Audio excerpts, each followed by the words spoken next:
रामपुर नाम के गांव में निर्मला नाम की एक लड़की रहती थी। निर्मला को घूमने फिरने का बहुत शौक था।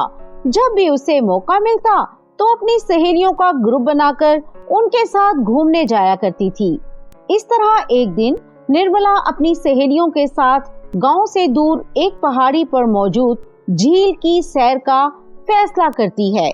फिर सारी तैयारी करने के बाद निर्मला और उसकी सहेलियां ट्रेन में सवार हो जाती हैं।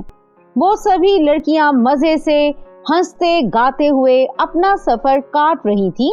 थोड़ी देर के बाद ट्रेन एक प्लेटफॉर्म पर रुकती है। तभी एक बदसूरत औरत उस ट्रेन में चढ़ जाती है। इसके बाद वो औरत निर्मला और उसकी सहेलियों के पास जाकर कहती है, आज मेरा जन्मदिन है। मैं इस ट्रेन में तुम सभी के साथ केक काट कर अपना जन्मदिन मनाना चाहती हूँ। तुम सबको कोई एतराज तो नहीं है? नहीं नहीं, हमें कोई एतराज नहीं है। दूसरों के साथ खुशियाँ बांटना तो बहुत अच्छी बात है। फिर वो औरत अपने बैग से एक बड़ा सा केक निकालकर उन सभी लड़कियों के सामने रख देती है। केक से बहुत अच्छी खुशबू आ रही थी। ये देखकर सभी लड़कियां खुश हो जाती हैं। लगता है ये केक बहुत स्वादिष्ट है। हाँ, तुमने सही कहा। ये एक बहुत ही महंगा केक है। मैंने इसे खास ऑर्डर देकर बनवाया है। तभी अचानक निर्मला की नजर उस औरत के पैरों पर पड़ती है। उसके उल्टे पैर देखकर निर्मला हैरान हो जाती है। इसके बाद निर्मला बगल में बैठी अपनी सहेली अनीला से कहती है, देखो अनीला, इस औरत के पैर तो पूरी तरह उल्टे हैं। मैंने सुना है सिर्फ चुड़ैलों के पैर उल्टे होते हैं। हाँ हाँ, तुमने सही कहा। मैंने तो कई किताबों में पढ़ा है कि चुड़ैलों के पैर उल्टे होते हैं। इसका मतलब ये औरत एक चुड़ैल है। मुझे लगता है इसका लाया हुआ ये केक भी जरूर भूतिया होगा। तुम चिंता मत करो, मेरे पास लाल मिर्च वाला स्प्रे है, इससे ये भाग जाएगी। इतना कहकर अनीला अपने पर्स से मिर्च वाला स्प्रे निकालकर उस औरत की आंखों में डाल देती है। आंखों में स्प्रे जाते ही वो औरत दर्द से तड़पने लगती है और देखते ही देखते वो एक डरावनी चुड़ैल के रूप में बदल जाती है। तभी अनीला उस चुड़ैल के सर पर जोरदार वार करके उसे बेहोश कर देती है। चलो सब मिलकर जल्दी से इस चुड़ैल को रस्सियों से बांधो, वरना ये हमें नहीं छोड़ेगी। इसके बाद सभी लड़कियां मिलकर उस चुड़ैल को रस्सी से बांध देती हैं। चलो इसे उठाकर ट्रेन से बाहर फेंक देते हैं। नहीं नहीं, इससे कोई फायदा नहीं होगा। ये हमारा पीछा नहीं छोड़ेगी। इसे खत्म करने के लिए हमें किसी की मदद लेनी होगी। मैंने सुना है जिस पहाड़ी पर हम जा रहे हैं वहाँ अर्जुन नाम का एक जादूगर रहता है। इस चुड़ैल को अर्जुन जादूगर के हवाले कर देंगे, फिर वो इसे मारकर हमेशा के लिए खत्म कर देगा। इसके बाद वो सभी लड़कियां चुड़ैल को एक डब्बे के अंदर कैद कर देती हैं। फिर करीब आधी रात को ट्रेन पहाड़ी के ऊपर पहुंच जाती है।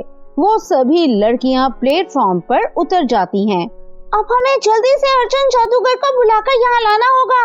लेकिन डब्बे के अंदर की चुड़ैल खिड़की से निर्मला और उसकी सहेलियों को धमकी देते हुए कहती है, तुम सब चाहे जितनी भी कोशिश कर लो, लेकिन अब मुझसे नहीं बचोगी। मैं अभी बाहर आकर तुम सबको मार कर खा जाऊंगी। इतना कहकर चुड़ैल अपनी लंबे लंबे दांतों से ट्रेन की खिड़की को काटना शुरू कर देती है। ये नजारा देखकर वहां मौजूद सभी लड़कियों की आंखें फटी की फटी रह जाती हैं। अरे ये चुड़ैल तो बहुत ही खतरनाक निकली। ये तो लोहे की खिड़की को खा रही है।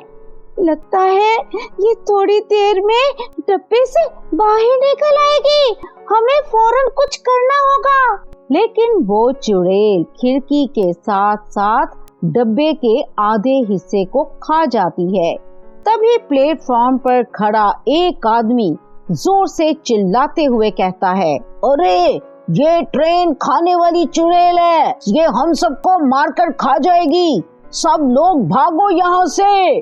देखते ही देखते प्लेटफॉर्म पर भाग दौड़ मच जाती है। तभी चुड़ैल डब्बे से बाहर निकलकर निर्मला को पकड़ लेती है। अब मैं तुझे एक ही बार में चबा कर खा जाऊंगी। अरे कोई बचाओ मुझे, वरना ये चुड़ैल मुझे मार कर खा जाएगी। तभी वहाँ अर्जुन जादूगर आ जाता है।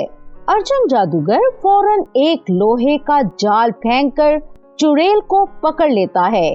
उसके बाद अर्जुन जादूगर मंत्र पढ़कर चुड़ैल को बेहोश कर देता है। अब चुड़ैल से किसी को कोई खतरा नहीं है। आप इसे जल्दी मार दीजिए, कहीं ये दोबारा होश में आ गई तो फिर लेने के देने पड़ जाएंगे। चिंता मत करो, मैं इसे अभी ले जाकर जादुई कुएं में फेंक दूंगा और वो कुआं उसे पूरी तरह जलाकर राख कर देगा। इसके बाद अर्जुन जादूगर उस चुड़ैल को जादुई कुएं में फेंक देता है। फिर चुड़ैल के शरीर में आग लग जाती है और वो जलकर राख हो जाती है। इस तरह दुष्ट चुड़ैल का अंत हो जाता है। तो दोस्तों, कैसी लगी हमारी कहानी? कमेंट करके अपनी राय का इजहार जरूर करें और हाँ, हमारे चैनल को लाइक, सब्सक्राइब और शेयर जरूर करें ताकि हमारी इसी तरह की मजेदार कहानियाँ आप तक पहुँचती रहें।